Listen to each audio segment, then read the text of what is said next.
Hello interwebs, Trinity here. I have just gotten in my, hope you can see this from here, Mandrake seeds. And I've got a kitten here too, so bear with me with the, stop it, Fenris. Fenris! No, Bubby! Wonder how I'm going to edit this anyway. What I'm going to be doing here today is showing you, and I've also got my Belladonna seeds. Both of these require a process called stratification, where you need to simulate them going through a mild winter into a thaw in order to get them to germinate. So it's a pretty simple process. What I've got here are my little planters to get ready. And now for the Mandrake, and this is the Mandrake excuse me. This is Mandrake officinalis. There we go. These are the white Mandrake. These are the rarer kind. Because I live in a colder climate, they'll be fairly easier for me to cultivate. I'll just need to bring them inside during the coldest months of the winter. But other than that, there shouldn't be much of a problem. Now, Mandrake seeds are notoriously difficult to germinate, and I'll talk while I'm filling my little planters up with the soil here. Now, Mandrake need well-draining soil, so what I have here is I've got a seed starter that's got a large amount of peat and just other fibrous material. They also like to have nitrous-rich soil. So once they start getting transferred out of their little starters here, I'll be making a mixture of half potting soil, half sand, because you need to have really good drainage for them. Now, in order to get your mandrakes to germinate, you have to go through this process, like I was talking about, stratification. And what you do, you can do this with, I've heard some people talk about doing it with the little seed starter tablets. Some people put them in water that they change every day, which sounds kind of like a hassle to me. I've heard of other people using a paper towel, wet paper towel, and a Ziploc bag. But this particular technique just seemed like it worked, made a lot less hassle for the plant when you go to transfer it. Say hello to Fenris again. Hello, Fen. Yes, hello. Hoping everybody can see everything here. So what you have to do is, like I said, the stratification involves simulating what it would go through in the natural environment, just in a much more controlled manner, of going through the seeds, going through the cold of winter and into the thaw, and then into the spring to get them to trigger to germinate. So what we're doing here, as opposed to some of the other methods, it just is a little less traumatic on the plants. And it's pretty simple. You just pack your little peat planters here with a well-draining nitrogen-rich soil, and you pop in your seeds. You give them just a light amount of moisture. Mandrakes do not like super wet environments. That's not how they grow well. And once they are in, you pop them into the fridge, in the coldest section of your fridge. I've heard some people even put them in the freezer for a week ahead of time. I'm not going to be doing that just because the time of year that I've just gotten these seeds, and the grower has told me that they've already been through kind of a little bit of a freeze process. But you pop them into the fridge, making sure that you've covered them, and I'll be putting saran wrap over the top of this to keep it from losing moisture, for about 30 days. And then you will move them into a kind of a shaded, cool area of the house. And then you will expose them. When you'll see them starting to germinate, you'll expose them to partial sun.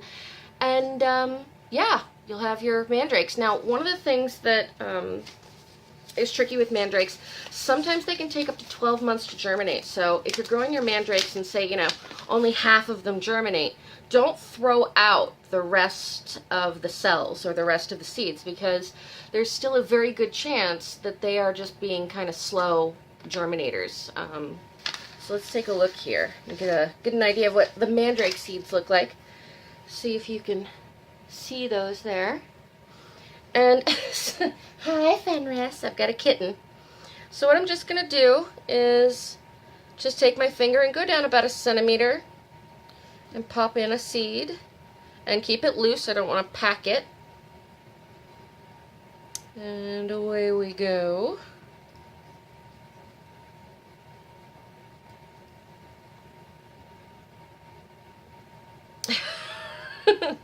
Hi, Fen. Okay, get everybody all covered up here.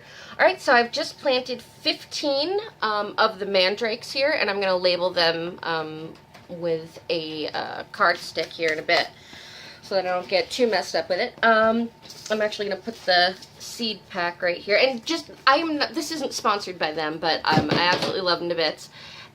This is strictly medicinal seeds. You can buy seeds from them online.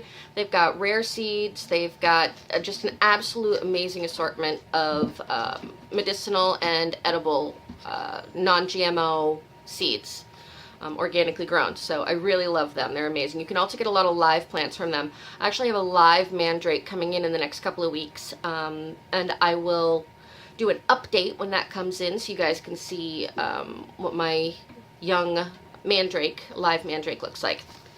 Alright, so I've got these rows done, and now because the stratification process is fairly similar, I'm putting this together. So this is my, these are my Atropa belladonna. And just kind of a disclaimer here, these plants here, the mandrake and the belladonna, these both are very toxic plants. They are poisonous. They are not for eating. Growing them is, you know, for me, something of more of a spiritual and a kind of a heritage experience. You don't want to be, I don't want anybody to mistakenly think that these are, you know, fun for food, to make those mistakes. And I'm just going to kind of leave it at that. I think kind of the rule of thumb with these sorts of plants is if you don't know what to do with them, then you probably shouldn't do anything with them. And I'm just going to leave it at that. Alright, so these are my belladonna. And these seeds are much smaller, so I'm ahead of time going to kind of poke the little holes in. These do grow in similar climates. They need similar stratification to get them to germinate properly, so that's why I'm kind of doing them together. Now, unlike the mandrake, which kind of grows as a low-to-the-ground, flowering, herbivorous plant, the belladonna kind of grows into a woody bush that puts out leaves, berries, you know, that kind of thing. So I'm only growing the 5 of them, as opposed to all of these growing down on the ground, because these do get to a good size. Alright, and the seeds here are much smaller, so bear with me while I kind of get some of these shaken into my hand here. I'm going to be putting several of each into each hole, so again, just bear with me because these are very, very tiny. Alright, I don't know if you can see those right there. And let me see, how many were in this? Yeah, there were 30. There's 30 in here. Alright, so I'm just going to kind of count out like 2 or 3 to put into each hole here.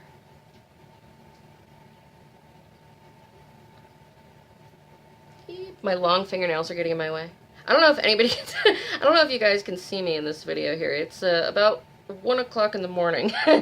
So I don't have any makeup on and my hair is a mess and I'm in my pajamas, just doing my gardening stuff. Just got my husband off to work.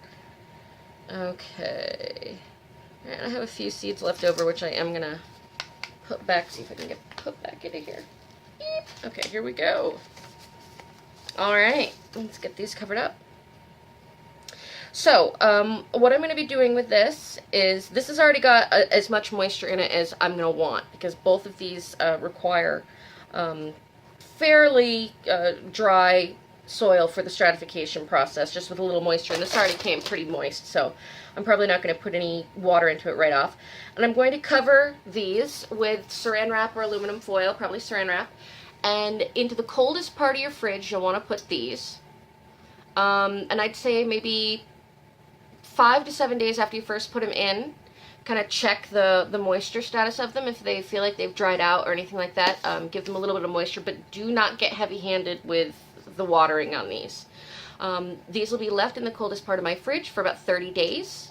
They'll come out, go into a cool, shaded environment in my house, maybe in a cupboard, for about 7 days. And then I will pop these under the grow lights and kind of go from there. And we'll see what comes up. All right, so thank you very much. If you have any questions or comments, please leave it in the comment section below. And thank you so much for watching. You have a great night then.